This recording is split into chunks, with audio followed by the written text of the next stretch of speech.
I'll say 2 or 3 sentences from over here again. That's cool. All right, let's start with how you feel. Feel good. Feel good. This week has been, except yesterday. Yesterday was like not my day, but bench was higher. Today was higher. Felt good. Like not too much cramping. Fucking yeah, getting back to your old numbers. Nice. So I'm really happy. What about pain? Like there is some, but it's reduced. Controlled. Nice. Controlled. Yeah, That's cool. I will go with control because it's still there, but at least I can manage it. Like when it gets to like an unmanageable like point, that's where like it's hard to work out. It's hard to do anything, right? Yeah. Because it's the only thing in your head. Yeah. But one like as long as it's manageable, like it's alright.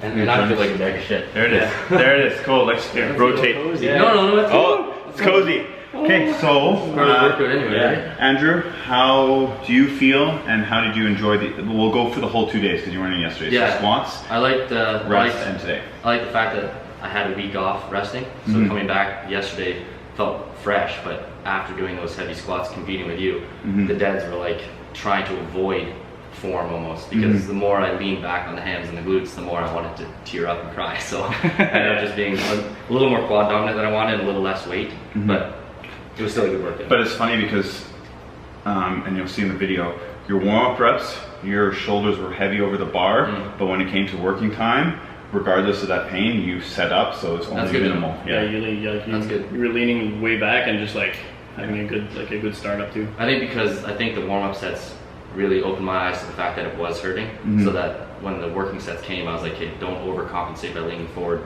So it worked. Again, the numbers weren't what I wanted it to be, but it's week one back, so. Yeah, it's week one. Yeah, I'm still hungover, so. Hungover, and not even for booze, carbs. And just getting used to life of laying on a beach. Gluten free for years, and then eating all the pancakes on the resort. So good. Changes things. So that's sweet. We had that day Saturday. Yeah. The crepes were nice. Saw the bacon and everything. Yeah, the crepes. Yeah, those are nice.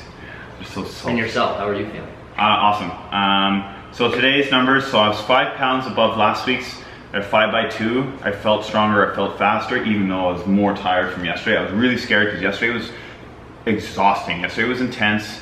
So in the evening, I stretched. I did a hamstring workout, so preparing for today, so I activated really fast. So I hit 3 sets of 475, 2 sets of 405. So I only had 3 working sets today, and I'm really happy about that.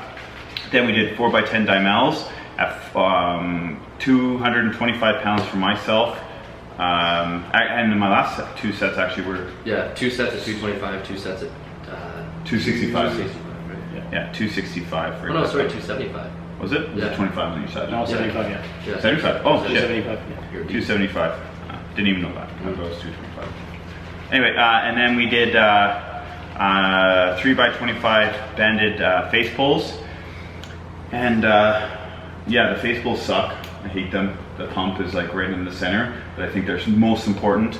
And if you're new to deadlifting, face pulls, shrug work, rear delt work, lat work. No, we didn't. We don't have time for it. Okay. We'll do it later. I will anyway. Well, I'll just drop it anyway. Yeah. Oh man, my hands are fried.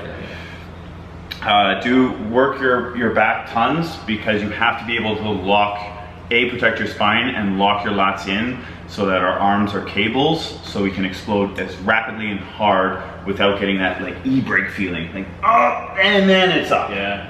Like that's the worst. Yeah, you gotta take your time with those warm-ups to squeeze where you should be squeezing. 100%. And that's where young kids like you, actually, we had a high school kid, his friend told him, he's been training here and his back's been fucking perfect. And the one kid actually went up to him and said, "You're supposed to have a bend in your back." What? Yeah. I don't know where he got his information, but we laughed hysterically for a good 10 minutes at this poor kid who's gonna wreck himself before he even grows. There's a lot of those though. It is, there's no excuse. There's no excuse to be smoking. First of all, it went right because of information. It's the age of information. If you don't know how to research at your like 17, 16 to 18-year-old, you're wrong. Like you are blessed with the most information flooded. Your post-workout is a cigarette, then you're good. Yeah. You're blessed with porn too.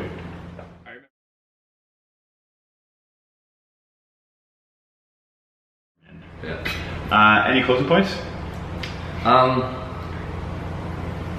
Those face pulls, they were interesting. I'm used to doing them isolated to try to do just rear delt and keep my scapula rolled forward. But like you were picking me apart to try to pull out. Yeah, because I feel like when you do that, like it just activates like right here. Yeah. But when you pull out, like it gets like the rhomboids. Where I'm used to doing kind of staying here and only doing this. Where you wanted me to squeeze back. Yeah. It felt. I think that's important too, though. Your way. I don't do that enough. I don't think. Yeah, that's really front isolation. dominant. Yeah, on the rear delt itself, not so much the rhomboid and trap, but also with those. I have arms later today, so I was trying not to squeeze too much. To let this joint move too much because I'm trying to keep this joint moving. But yeah, I don't get like 25 reps was like the perfect. Yeah. Like 10, 15 reps, it probably would have been too heavy, and it would have been bicep, and then any more would have been, like you said, cardio. So Yeah. it's good to get the blood moving. Yeah. Usually I do like one heavy and one light. Before we started doing like the 25 reps, like we used to do one heavy and one light. So And we then did drop like set. yeah, but like since we're only two of us, like we did like just one after each other real quick. So you do like one rest. Yeah, but like you have like one heavy, so you just kill it, and then the other one takes like 2 seconds to do his rep, and then you get into like the lightweight like long reps, and it like that killed me. Like that was killing me more than when we were only doing 25 reps. Yeah, Yeah. I agree. But I'm glad we only did 25 today. Yeah, like I'm pretty toast, man. Yeah, my lower back is like completely. It was a short and sweet workout. In fact, it was just 3 exercises, but if you're Maximum doing it right, effort. Yeah, if you're doing it right, that's all. You need. Yeah, that's pretty much Like I it. said before, I ain't have a tough time climbing ladders today. I think. Yeah. So. Yeah, I could barely get up. I could barely get down my stairs yesterday. I got home at like 1 o'clock, and I had to like hold myself. It took me like literally like 3 minutes to go up like down like 15 stairs. And then there's Fred laughing. No, he was in bed. Oh, he was in bed. It was like 1 o'clock in the morning, but Oh. like it was still like. I wasn't too bad. I got out the car and I was like, oh my god, this is fucking stiff, and I'm like kind of like trying to walk it off, and it just wouldn't. There was no. Yeah. Being athletic. Yeah. That's it. Being broken. Yeah. So, and this leads to, I guess, my closing point, which is frequency versus intensity. So, our frequency is, I'm going to say low, but intensity is high. We have 3 exercises, but like, I'm spent. If I were to do more, it would be terrible form. So, when you're a beginner, choose your route. High frequency, high volume, low intensity, or high intensity, low volume, and then that's because if you have all 3 always running peaked, you're going to get hurt, or you're going to get burnt out, or you're going to get sick of it because you aren't able to recover, especially at the beginning, and especially when we're at our like advanced levels. And I'm not advanced, I'm intermediate still, but you have to train smart. So use the internet. Alan Thrall, Starting Strength. Who's that guy who looks like Arnold Schwarzenegger? Yeah. He's awesome. I really like his videos. Who's that guy we found the other day? You found?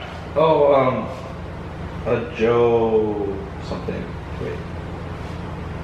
Well, you know your point though, like if you're only starting. Seth Feroci. Seth Feroci. There it is. I hope you guys heard that because I can't pronounce that. Feroci. I can do that one. Seth. There it is. Seth Feroci. Check him out, and then boom. And like you said, with the 3 considerations of frequency, intensity, and I guess weight would be. I think the considering factor would be what your goal is, right? Like if I'm trying to get bigger, stronger, I may not want the frequency, which I have a tough time with because I like being here. So, but if you're dealing with trying to lose weight or cut or get definition and really, or even hypertrophy without like the strength, you can do the frequency, but like you said, you have to reduce that load. Let's see. How did you get? This is cool because you're legitimately like you have the figure body because you've worked for it, but you've also maintained your strength. What's the difference between you and like say even me? So during like my army days, it was every single day, twice a day, max reps, everything, and I always maintained strength. I never went up in strength. I was strong, but there was no evolution to that strength. It was like that wall, and that was it. Well, there was all to do with form too. Oh yeah, plus I never did squats. Yeah. Because we did up, he sees me down for a kilometer. But anyway, so what's your... I think lately I've been making progress because of Anakin. Like having somebody tell me, okay, okay, you're going to plateau if you keep doing that form, may as well change it. So take a step back to take a step forward. That's kind of helping.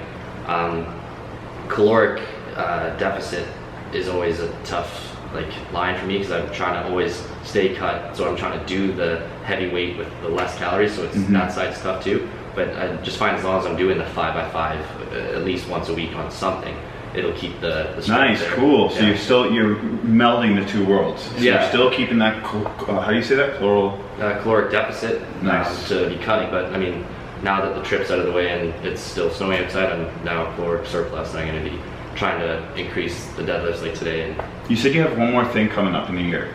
So you said you're going to build. I qualified for provincials for men's physique. Nice. So I'm going to try to build up my weak points, my back, even always upper chest. Everyone can always increase that. So during the caloric surplus, not only doing strength, I'm going to also be trying to do. So that's why today, something like today with the 2 reps for like 7 sets, it felt like. And then drop down to do like the 10 reps, 25 reps, at least hit the whole spectrum. So at least I'm not losing the hypertrophy, but I'm also able to continue doing strength-based stuff. But again, it's a different form. Like your world and my world, what I've been used to is that I don't care what the number is and like efficient. I'm trying to be inefficient to try to get the hypertrophy. That pump in a certain spot. Yeah, so I'm trying to do like where my body is weakest. So it's cool to see changing it to try to get as strong as I can. Who cares? Like I don't need to feel every muscle fiber squeezing and isolating. I just need to get that bar to where it needs to go. And but that's also helping the isolation stuff. So it's cool to see how the body figures it out. When isolation is helping, Oh yeah, just like definitely. a whole circle. And isolation of the rear delt helps keep it down on the dead, and like it's all just working out. So You know, like a point we brought back in like, I don't know, 20 videos ago. You know when you're just starting lifting and not going too specific? Because like if you're just starting lifting and you're like, oh, I want to be just strong, and you start doing like 5x5, you're going to plateau like really fast, and then you're going to have to go to hypertrophy and like... I'm going to disagree with you on that. But you're going to have to like go like a more, like a broader... Yes, general fitness, agreed. Yeah, but like, I mean, like that's what I'm saying, like you can't go like... You can't go sport specific immediately. Yeah. You have to like go like a more general, get like your body working, and then So if you're just if you're starting, just like go to get 3 lifts. You can't just do 3 lifts. No. So just go like more general, get your body working. Like when you start like being like good and like. Actually, it's funny you bring that up too, because there's a big. I'm going to do more research on it, but I want to bring it up because there's 2 schools of thought right now. There's more schools, but 2 conflicting schools of thought on when young athletes need to go sport specific and what sports. So like China and their gymnastics, they put them right away sport specific. If they're a rings athlete, they're a rings athlete. Yeah, but the thing is with that, it's a lot of body weight and like exercise specific. But it's still like especially ring, it's like a whole body thing. But so Olympic weightlifting's and in North Americans though, we stay general longer. Yeah. But look at the difference in gold medals. Yeah.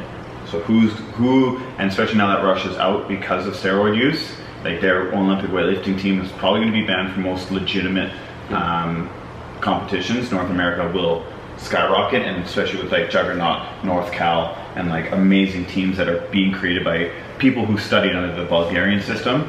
It's going to be neat to see whose school of thought now overtakes. Yeah, but I think it's like it's training specific, but he's still training. Like it's more training at a young age, like starting them at a young age, because like China and shit like that. They line them up. Yeah, it's like, oh, you're like. They see them in school, they line them up, they measure them, their leverage is immediately. There's also like a certain degree of like quality of life. Oh yeah, they're low. You want to do, if you want to be good at this, okay, that's all you can do. You can't even see what a deadlift looks like. You have to just do rings, grip, rings, lose weight, rings. Yeah. But then you don't get to try things. So that's why you'd want to be pretty broad. Find what you like and then choose it. So Find quality of life versus. And then we can catch up, and that's why we're able to catch up. Is dang, because we have a passion for it. Once we've chosen. Yeah. No one chose it for you. It's just. It's different. And like especially if you start like that young and like how they start them, like you might like the ring might not be your strong, like maybe like the kid that they chose for like another exercise would be better at ring in the long run,